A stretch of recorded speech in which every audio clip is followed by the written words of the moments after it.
सतगुरु मैं तेरी पतंग बाबा, मैं तेरी पतंग हवा विच उड़दी जावांगी, हवा विच उड़दी जावांगी। साइया डोर हथों छड़ी ना मैं कटती जावांगी। सतगुरु मैं तेरी पतंग बाबा, मैं तेरी पतंग।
भगवान की सबके शुक्र गुजारी, सबके आभारी, सबके लिए ओम ब्रह्म तत्व सत। हर हर महादेव, हर हर महादेव, हर हर महादेव। भगवान धन्यवाद, धन्यवाद। हम आपकी दुनिया में खुश है। सत्संग, सत्संग जिंदाबाद, सत्संग जिंदाबाद, सत्संगी जिंदाबाद, सत्संगी जिंदाबाद, सत्संगी जिंदाबाद।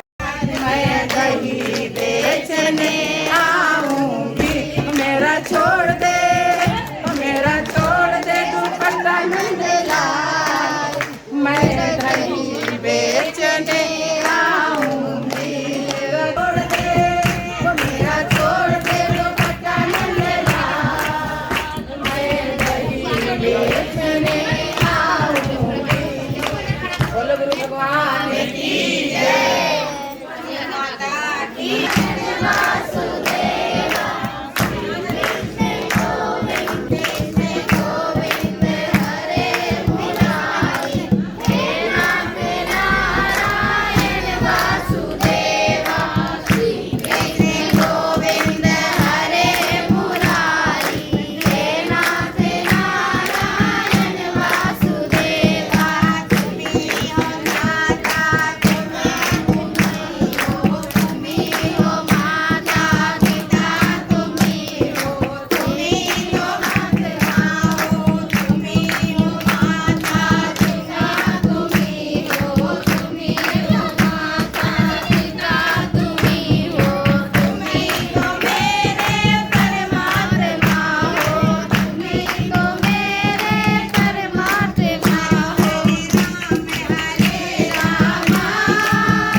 मेरी कृपा से नित्य तथा अविनाशी धाम को प्राप्त होता है। तात्पर्य मद व पाश्रय शब्द का अर्थ है परमेश्वर के संरक्षण में भौतिक कलमश से रहित होने के लिए शुद्ध भक्त परमेश्वर या उनके प्रतिनिधि स्वरूप गुरु के निर्देशन में कर्म करता है। उसके लिए समय की कोई सीमा नहीं है। वह सदा 24 घंटे 100% परमेश्वर के निर्देशन में कार्यों में संलग्न रहता है। ऐसे भक्त पर जो कृष्ण भावनामृत में रत रहता है, भगवान अत्यधिक दयालु होते हैं। वह समस्त कठिनाइयों के बावजूद अंत गोत्वा दिव्य धाम या कृष्ण लोक को प्राप्त करता है। वहाँ उसका प्रवेश सुनिश्चित रहता है, इसमें कोई संशय नहीं है। उस परम धाम में कोई परिवर्तन नहीं होता। वहाँ प्रत्येक वस्तु शाश्वत अवनीश्वर तथा ज्ञान में होती है। श्लोक 57। सारे कार्यों के लिए मुझ पर निर्भर रहो और मेरे संरक्षण में सदा कर्म करो। ऐसी भक्ति में मेरे प्रति पूर्णतया सचेत रहो। तात्पर्य जब मनुष्य कृष्ण भावनामृत में कर्म करता है तो वह संसार के स्वामी के रूप में कर्म नहीं करता। उसे चाहिए कि वह सेवक की भांति परमेश्वर के निर्देश अनुसार कर्म करे। सेवक को स्वतंत्रता नहीं रहती। वह केवल अपने स्वामी के आदेश पर कार्य करता है।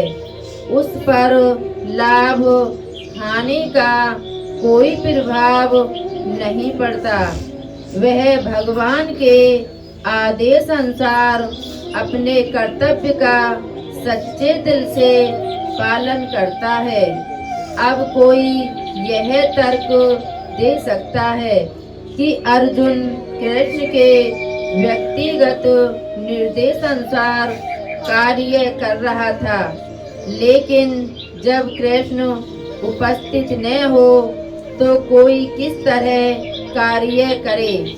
यदि कोई इस पुस्तक में दिए गए कृष्ण के निर्देश के अनुसार तथा कृष्ण के प्रतिनिधि के मार्गदर्शन में कार्य करता है तो उसका फल वैसा ही होगा। इस श्लोक में मत पर शब्द अत्यंत महत्वपूर्ण है। यह सूचित करता है कि मनुष्य जीवन में कृष्ण को प्रसन्न करने के लिए कृष्ण भावना भावित होकर कार्य करने के अतिरिक्त अन्य कोई लक्ष्य नहीं होता। जब वह इस प्रकार कार्य कर रहा हो तो उसे केवल कृष्ण का ही चिंतन इस प्रकार से करना चाहिए। कृष्ण ने मुझे इस विशेष कार्य को पूरा करने के लिए नियुक्त किया है और इस कार्य करते हुए स्वाभाविक रूप से कृष्ण का चिंतन हो आता है। यही पूर्ण कृष्ण भावनामृत है। किंतु यह ध्यान रहे कि मनमाना कर्म करके उसका फल परमेश्वर को अर्पित न किया जाए। इस प्रकार का कार्य यदि तुम मेरे निर्देश अनुसार कर्म नहीं करते और युद्ध में फिर व्यर्थ नहीं होते हो तो तुम कुमार्ग पर जाओगे। तुम्हें अपने स्वभाववश युद्ध में लगना होगा। तात्पर्य, अर्जुन एक सैनिक था और क्षत्रिय स्वभाव लेकर जन्मा था। अतएव उसका स्वाभाविक कर्तव्य था कि वह युद्ध करे, लेकिन मिथ्या अहंकार वश वह डर रहा था कि अपने गुरु पिता में तथा मित्रों का वध करके वह पाप का भागी होगा।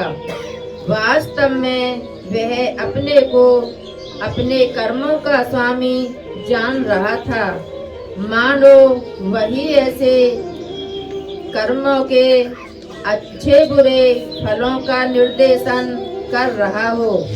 वह भूल गया कि वहाँ पर साक्षात भगवान उपस्थित हैं और उसे युद्ध करने का आदेश दे रहे हैं। यही है बद्ध जीव की विस्मृति। परम पुरुष निर्देश देते हैं कि क्या अच्छा है और क्या बुरा है, और मनुष्य को जीवन सिद्धि प्राप्त करने के लिए कृष्ण भावनामृत में भगवान ने गीता में बताया था कि परम धाम हमें कैसे प्राप्त हो सकता है। परम धाम हमें जब प्राप्त होगा जब हम ये भक्ति में हम लीन रहेंगे, गुरु का कहना मानेंगे, गुरु के बताए हुए वचनों पर चलेंगे, फिर हमें परम धाम हमें मिला हुआ है। हाँ, हमारे सामने तो कृष्ण भगवान गुरु सब बैठे हैं, सब रूप इसी में है।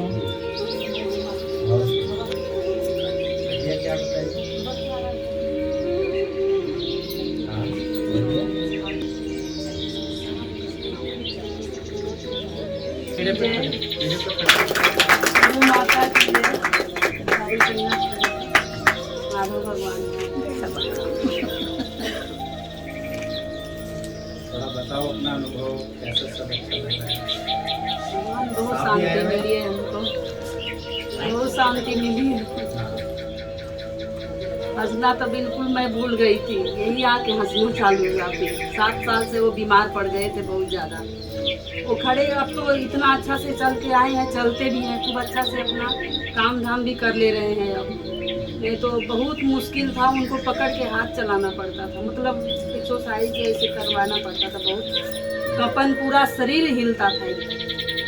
मैं जिस दिन कदम रखी सत्संग में उसी दिन से मेरे को शांति थोड़ा अंदर होने लगा। फिर मैं सत्संग एकदम पकड़ ली।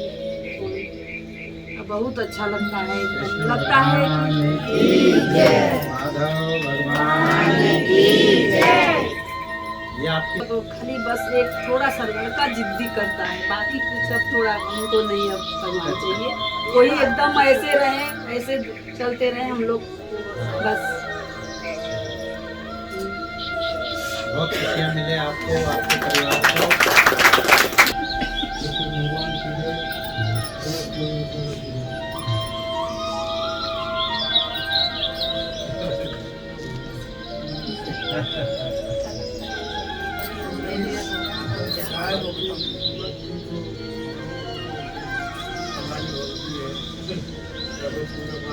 तबीयत कैसी है आपकी? ठीक है, पहले से ठीक है। भगवान का, परिवार का, अपने जीवन साथी का बहुत धन्यवाद करो।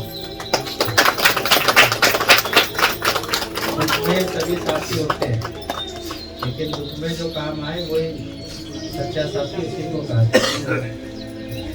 भगवान ने बीमार पड़े तो कह रहे चलो घर। मैं बोली नहीं, मैं घर नहीं जाऊंगी। अब बीमार पड़ गए, मैं कुछ भी करके यहाँ दवा कराऊंगी, ठीक करूंगी, तभी मैं घर जाऊंगी। मैं ऐसे लेके एकदम मतलब चलना बोलना आवाज भी अब कम हो गया है। अब तो थोड़ा बोलते भी है तेज, आवाज भी बहुत कम हो गया था।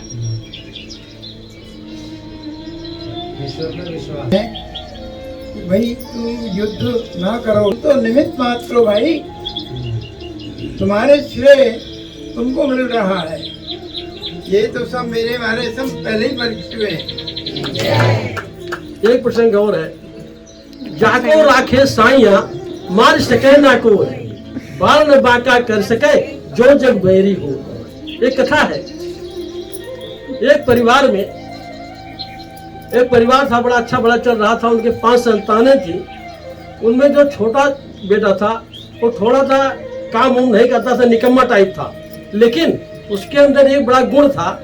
वो भगवान की भक्ति करता था, गुरु के पास जाता था और अपने जीने की राह पूछता था। गुरु से वो यही पूछता था।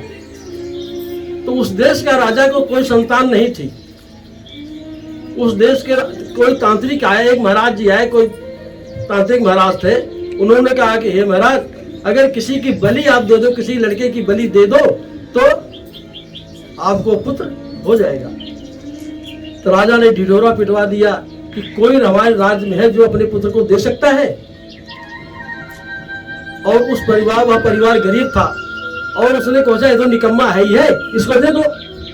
इस बच्चे को जो निकम्मा है, इसके काम का जाने, उसको बहुत धन संपदा दी और धनाढ़ हो गया। अब राजा जब उसको बलि देने चले तय समय पे, राजा ने उससे पूछा तुम्हारी इच्छा कोई है? उसने कहा महाराज, मुझे 1 बोरा रेती चाहिए, मैं उसे कुछ बनाऊंगा, बिगाड़ूंगा, उसके बाद मुझे बलि दे देना। रेता मंगवाया गया। उसने 4 घरौदे बनाए। गुरु की महिमा देखना, गुरु भी क्या करता है। गुरु बड़ा कमाल का होता है। तो 4 घरौदा बनाया। अब उसने जब घरौदा बना लिया तो उसने क्या किया, सबसे पहले पहला घरौदा तोड़ दिया, फिर दूसरा तोड़ दिया, फिर तीसरा तोड़ दिया, फिर चौथे घरौदे के आगे नस्मस्तक हो गया, हे परमेश्वर, हे गुरु, आप मेरी रक्षा करने वाले हैं, आप ही मेरी रक्षा करना और कोई रक्षा करने वाला नहीं है। तो राजा ने कहा तुमने अपने मन में कह रहा है, वो सबके सामने नहीं कह रहा है। तो राजा घबरा गया, कहने लगे ऐसा क्या कर रहा है, ऐसा कौन सा टोटका कर रहा है। उसने कहा भाई ऐसा है, तुमने घरौदे काहे तोड़े? कहते हैं मैं बताता हूँ। कहता पहला घरौदा मैं इसलिए तोड़ा कि पहला घरौदा मैंने अपने माता पिता का बनाया था और जिन्होंने मुझे पैदा होते ही मेरी रक्षा का वचन दिया था, लेकिन उन्होंने मेरी रक्षा नहीं की, आपके हवाले कर दिया, मृत्यु के हवाले कर दिया, इसलिए मैंने को तोड़ दिया। दूसरा घरौदा था जो मेरे सगे संबंधियों का था, मैंने उनसे भी बड़ी उम्मीदें की थी, लेकिन उन्होंने भी मेरी कोई सहायता नहीं की, मैंने वो दूसरा घरौदा भी तोड़ दिया। कहते तीसरा घरौदा क्यों तोड़ दिया? कहते आपकी वजह से कि राजा तुम प्रजा पालक हो, जब तुम हमारे प्रजा का पालन ही नहीं कर सकते तुम क्या कर सकते हो, इसलिए मैंने आपका भी घरौदा तोड़ दिया। अब बचा चौथा घरौदा। कहते मेरे गुरु का घरौदा है, यही मेरी रक्षा करेंगे और कोई मेरी रक्षा नहीं करेगा। राजा को ज्ञान आ गया। राजा ने कहा बालक बड़ा सत्य कह रहा है, इतना ज्ञानी बालक मुझे पैदा होगा कि नहीं, इसको मारने से ऐसा ज्ञानी पुत्र पैदा होगा कि नहीं होगा, इसलिए इसको भी अपना मैं पुत्र बना लेता हूँ और इसको बलि नहीं दूंगा। यह किसकी महिमा है? सदगुरु की। सदगुरु ने उसको बताया कि ईश्वर से मिलने का रास्ता बनाया, भाई उसकी रक्षा करेंगे। बोलो सदगुरुदेव भगवान की जय। इसलिए हम संगत में आते हैं, हमें गुरु के ऊपर विश्वास करो, जितने हमारे काम होंगे वो बड़े अच्छी तरह से संपादित होंगे और अच्छी तरह बनेंगे। उसमें जरा भी संशय मत रखिएगा, चाहे कोरोना आए चाहे जाए, सत्संग हो जाइए। हरिओम। समाज उसको स्वीकार तो हमें किसी की भी ऐसी बात नहीं करनी। ये तो कितना ऊंचा साधु है। देखो एक जुबान फिसलने से आवाज क्या दुर्दशा हो रही है। नहीं तो उनके दर्शन होने बहुत मुश्किल होते हैं। तो क्या करें, अहंकार में मुंह में सब, इसलिए कहते हैं जुबान संभाल कर अपने ज्ञान की बात करो। नहीं, और जो इंसान कोई भी इस धरती से चला गया तो वो तो उसको तो अच्छा ही मानता, उसके लिए अब कोई ऐसे शब्द नहीं होते। साधु समाज में आप हो, कुछ अपना प्यार दो सबको, कोई बात नहीं। भजन बोल दो, भाव कोई भी बोलो, भजन बोलो।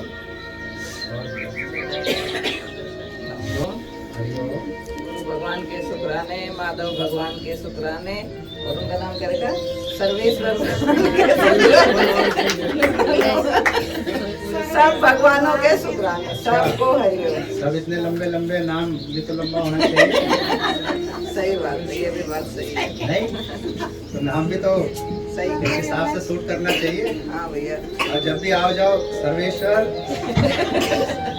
सही बात। और जब भी खाना खाओ तो पहले इनको पूछो। हाँ, ये आपके लिए है, उनके लिए नहीं है, सब आपके लिए। अपने सुलाने से पहले इनको सुलाओ ऐसे। और जितना आप हाथ से इनके लिए बनाओगे, कुछ करोगे ना, चाहे कपड़ा है, खाना है, भोजन जो भी है, वो ज़्यादा लगेगा। ठीक है ना? क्योंकि उसमें ममता आती है, उसमें श्रद्धा और भाव आता है। ठीक है, ये मैंने शोभा जी से सीखा है। हाँ, ये बनाती रहती है। आसरा मिल गया है, खुदा की कसम मुझको खुदा मिल गया है। तेरे नाम का, तेरे नाम का आसरा मिल गया है, खुदा की कसम मुझको खुदा मिल गया है। तेरे दर पे थोड़ा सा सर को झुका। भगवान, मैं तो पहले इतनी परेशान रहती थी, 11 महीने पहले बहुत ज़्यादा। तो मतलब सत्संग में आके मुझे इतनी खुशी मिली, 11 महीने से मैं इतनी खुश रहती हूँ बहुत ज़्यादा, और इतनी खुशी मिलती है यहाँ के दोनों टाइम बहुत। अब तो ठाकुर जी और आ गए मेरे घर में। तो पहले मैं शादी से पहले बहुत इनकी सेवा पूजा की, 14-15 साल। फिर मैं जैनियों में आ गई, जैनियों में मेरी शादी हुई, तो वहाँ ठाकुर जी नहीं रखे जाते हैं हमारे यहाँ। तो अब जब भगवान ने दिए, अब फिर मेरा छोटा वाला बेटा बहुत पीछे पड़ रहा था, मम्मी सब ले रहे हैं। मैं बताती थी ना घर पर जाके, तो आप क्यों नहीं ले रही, मैं आप क्यों नहीं ले रही। मैंने कि जब भगवान देंगे जब ही लेंगे हम, पहले नहीं। तो कह रहा अच्छा। अब सबसे ज़्यादा खुश वही रहता है मेरे घर में, और मुझे तो खुशी मिलती है 24 घंटे। बस सुबह 5 बजे आँख खुल जाती है और शाम को 3:30 बजे भगो सत्संग के लिए। तो बस इसमें ही है। बस अब तो बस ये लगता है जीवन बस सत्संग में ही चले, क्योंकि उनके जाने के बाद तो मेरा इतना बुरा हाल हो गया था, मतलब बहुत ज़्यादा। मैं तो कमलेश बहन का बहुत बहुत धन्यवाद करती हूँ कि उन्होंने मुझे ये रास्ता दिखाया, नहीं तो इस रास्ते पे मैं कभी नहीं आती, कभी भी नहीं। बस वही डिप्रेशन, रोना करना, सबने यही समझाया कि रोया मत कर, पूरे दिन यही था बस। और यहाँ के तो अब तो सब पूछते, अब तो बड़ा रंग चढ़ रहा है तेरे चेहरे पर। सब बोलते हैं मैं इनकी गुरु जी का हाथ है और सत्संगियों का प्यार है।